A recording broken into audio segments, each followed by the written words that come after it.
Regresamos, amigos y compañeros.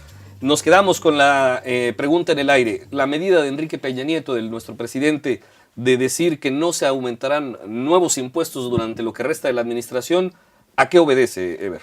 Bueno, pues yo creo que obedece a ponerse a la altura de los cambios sociales. Yo creo que, como tú lo mencionabas ahorita, es también una responsabilidad del gobierno que tiene para contribuir al bien común social que debe existir, y sobre todo pues también a los ciertos ajustes que tiene que hacer el gobierno en materia económica. Algo interesante es que este tipo de reformas, tanto fiscales, hacendarias, pues van a poner al ciudadano a prueba para saber si el mismo ciudadano puede controlar sus gastos. Ya vemos que no tenemos una cultura financiera muy apropiada, pero pues sin duda nos pondrá ya ahora sí a hacer nuestras cuentas. Diego. Bueno, yo creo que más que nada obedece al hecho de tranquilizar un tanto las aguas. Después de todo el vendaval de acusaciones, de marchas, de opiniones encontradas, y de acuerdo a la reforma fiscal, yo creo que a lo único que obedece es a tranquilizar un tanto las aguas, pero por cierto me parece también una declaración bastante aventurada. Adrián. Tiene que ver mucho con el hecho de que ya se han aumentado suficiente los impuestos. Mm, es cierto que los países tienen ventajas y desventajas por todo el contexto internacional, por cómo van a solucionarse las cuestiones de los productos, etcétera, etcétera, ¿no? Pero si nos podemos a verlo, subieron muchos impuestos en comparación a lo que se subía gradualmente antes de diciembre a enero. Entonces todo eso se subsana que en lo que resta del sexenio no se van a volver a subir, porque se subió todo lo que probablemente hubiera llegado a alcanzar. Entonces es como la tranquilización para la sociedad.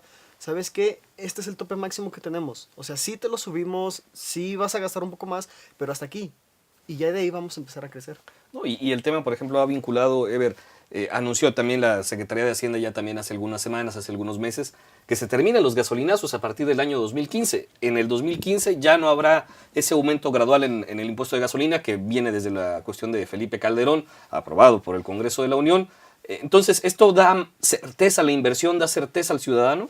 Así es, Milton. Yo creo que sin duda este tipo de noticias, que son muy buenas noticias para nosotros los ciudadanos, empresarios y todo México, pues se sigue refrendando ese compromiso que tiene el gobierno de, sobre todo, de contribuir y pues no quitarle el gasto a las personas que batallan a lo mejor en cuestión económica. Entonces es una buena noticia. Para los próximos años, pues por ahí hablaba ya el presidente Peña Nieto hace algunos días con la inauguración de la planta Mazda en León, Guanajuato, de que pues tasas de inversión, impuestos, pues ya se iban a clausurar. Okay. Este es el tema de la reforma hacendaria vinculado. Se va desarticulando las críticas a la reforma hacendaria, reforma fiscal. Sigue el tema todavía un poquito vivo de la reforma energética. Ya vimos cómo el gobierno federal trata de equilibrar ese equilibrio social con la reforma hacendaria. ¿Qué debe de continuar ahora en el tema de la reforma energética, Diego? Bueno, lo que debe continuar es que se lleve a cabo tal cual se había planeado, que no se pueda tergiversar el significado o la intención primera dentro de la reforma energética. La intención es buena, sin embargo, de intenciones y reformas no nos alimentamos los mexicanos. Lo que se debe realizar es llevar y cumplir al pie de la letra lo que se planteó en la reforma energética. Creo yo que eso es lo que sigue. ¿Qué crees que tomará ahora la izquierda en el aspecto de la reforma energética? Hay que recordar, la izquierda aprueba la reforma hacendaria, de hecho se le critica mucho por el PAN, y el PAN va con el revolucionario institucional en el tema de la reforma energética. Es obvio que la bandera aún de Andrés Manuel López Obrador y de algún sector de la izquierda sigue siendo la reforma energética. ¿Qué crees que van a hacer ahora las medidas de la izquierda y cuál podría ser, como lo hablamos ahorita en la reforma hacendaria, el equilibrio que debe dar el gobierno federal o las autoridades en ese sentido?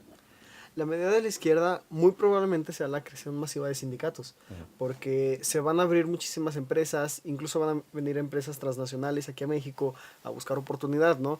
Entonces, yo me imagino que una gran respuesta de los partidos de oposición izquierda, pues sí va a ser, ¿sabes qué? Yo te meto gente a que trabaje contigo, porque sí o sí me vas a crear empleo.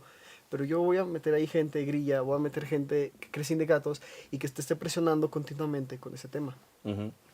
¿Tú qué opinas sobre el tema de la reforma energética? Después de este tema de la hacendaria, seguramente se volverá a encender el tema energético, ¿no? Claro que sí, ya empezamos a ver ciertas declaraciones después de aprobada esta reforma energética que sin duda pues va a ajustar y sobre todo pues los puntos claves que va a manejar esta reforma pues ya lo hemos visto, eficiencia en sindicato, Pemex también declaración que declare acerca de sus gastos, es decir, las empresas que vengan a invertir en petróleo pues tengan mayor eficiencia y eficacia para que toda la empresa, todo el sistema empresarial petrolero que existe en México, pues sí cree fuentes de empleo como se plantea, pero a la vez sí esté a la altura de estas reformas. No, y con transparencia, porque digo, claro, el tema ahora de oceanografía, ¿no? Una empresa petrolera que crece en los gobiernos de Felipe Calderón, que se dice que es de los hermanos Vibriesca, de los hijos de Marta Sagún, se anunció hace unos días de parte de Citigroup en Estados Unidos un fraude por más de 250 millones de pesos, al parecer, de esta empresa en perjuicio de Citigroup Banamex. El fiscal, el procurador Jesús Murillo Caram, informa de que se hayan incautado los bienes de oceanografía y que ahora pasan prácticamente a la administración del gobierno federal. ¿No que había un pacto entre los priistas y Vicente Fox? Así es. Bueno, definitivamente ya con esto vemos y que muy probablemente no existe tal pacto. Creo que definitivamente no hay pacto de qué hablar y se actúa conforme a derecho, actuaron como debieron actuar. Y vinculado a la reforma energética, ahorita que estamos hablando, ¿no? La transparencia en esa materia, ¿no? Es uno de los principales proveedores de Pemex. Bueno, y aquí hablando en cuanto al tema de la reforma energética, si me permites, quería yo hacer una acotación. Adelante. No sé qué tan necesaria tenía que ser la reforma energética por varias cuestiones. La primera, el 40% del presupuesto federal sale de Pemex. Pemex era la única de las empresas grandes, de las empresas importantes a nivel nacional que pagaban impuestos en México. Entonces, quitamos, o mejor dicho, repartimos a Pemex, ya no tenemos ese 40% del presupuesto federal, y es por eso que entonces la necesidad de crear una reforma hacendaria para que los mexicanos tributemos más, para que paguemos más impuestos y compensar ahí esa pérdida económica que se deja con la reforma energética. Adrián, ¿algo que querías añadir aquí de este tema? No, pues básicamente concuerdo con el joven Diego. Es una tabla simple, ¿no? Nos quitamos cierto porcentaje que teníamos de las comisiones y tomamos de lo que es la clase media, media alta y alta de la sociedad, lo que necesitábamos. Quién sabe cómo se vaya a compensar en los futuros años, porque como bien dijimos anteriormente, se acaban los impuestos.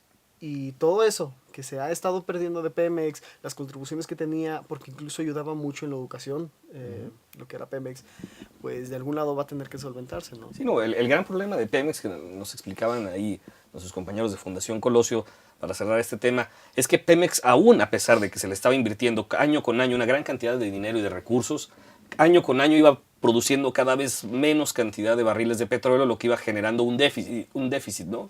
Por más de que a Pemex se le estuviera invirtiendo más dinero, había llegado, como decía hace también un rato dicho Adrián, a un tope, ¿no? Y ya de ese tope, por más lana que le inviertas, no va a salir de ese tope y veníamos para abajo, ¿no? El tema de la reforma energética es que se le inyecten recursos frescos y con la participación o coparticipación de la iniciativa privada se puedan sacar mayores hidrocarburos de profundidades más bajas, ¿no? Vamos a nuestro último corte y vamos a regresar con algunos otros aspectos de suma relevancia.